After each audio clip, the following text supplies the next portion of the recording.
শুভ সকাল বন্ধুরা, সবাই কেমন আছে? আশা করছি ভালো আছো। যে যেখান থেকে আমার এই ভিডিওটি দেখছো সবাইকে অসংখ্য ধন্যবাদ। আমি মন্দিরা, বাঁকুড়া জেলার ছোট্ট একটি গ্রাম থেকে। তো দেখো, সকাল সকাল কাকু নিয়ে এসছে শুশুনি শাক।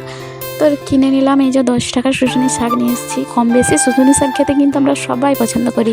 আর আমার বাচ্চা যেহেতু অনেক ছোট, সেই জন্য আমি চেষ্টা করি যে অনেক সকাল উঠে কাজগুলো করে নেওয়ার। কারণ ছেলে উঠে গেলে আর কোনো কাজই আমার হয় না। তো উঠি প্রায় 4টে, কখনো 3:30 বা কখনো 5টা। সব দিন তো সমান যায় না। আর যারা বলো যে ভিডিও করে ভিডিওর পেছনে কতটা কষ্ট করতে হয়, সেটা যারা ভিডিও করে না তারা জানে।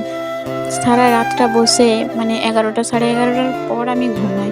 ফোনে এডিট করা, ভয়েস দেওয়া, সব থাম্বনেল সেট করা, মানে অনেক ক্লান্তি। তারপরে এই ঘরের তো কাজ আছেই।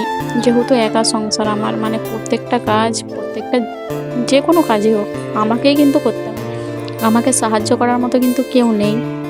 আমার স্বামী যায় কাজ করতে, আর ছোট ছোট দুটো বাচ্চা আছে। মেয়ে স্কুলে যায়, ছেলেকে সামলে তারপরে খাইয়ে দাইয়ে ঘুম পাড়িয়ে বাড়ির কাজ করি, ফোনে ভিডিও করি।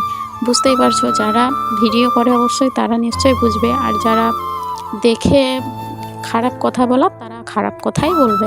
তো দেখো, আমার বললাম এই ঘরটাই মানে প্রচণ্ড জল হলে না জল ঢুকে যেত। তো এখন এটা মাটি দিয়ে উঁচু করে দিয়েছি, সেই জন্য আর জলটা কিন্তু ঢুকবে না। আর উনুন ছিল, উনুনটাও ভেঙে গেছে। তো এখন এটা নতুন করে করা হবে, সেই জন্য ও বড় জেঠিমা ওখানে ভাত বসিয়েছিলাম। তো দেখো, এখন ঘরের সমস্ত কাজ সেরে তারপরে এই যে পরোটা বানিয়েছিলাম ছেলেদের জন্য, তো খাওয়াবো, খাইয়ে মেয়েকে পড়তে বসাবো।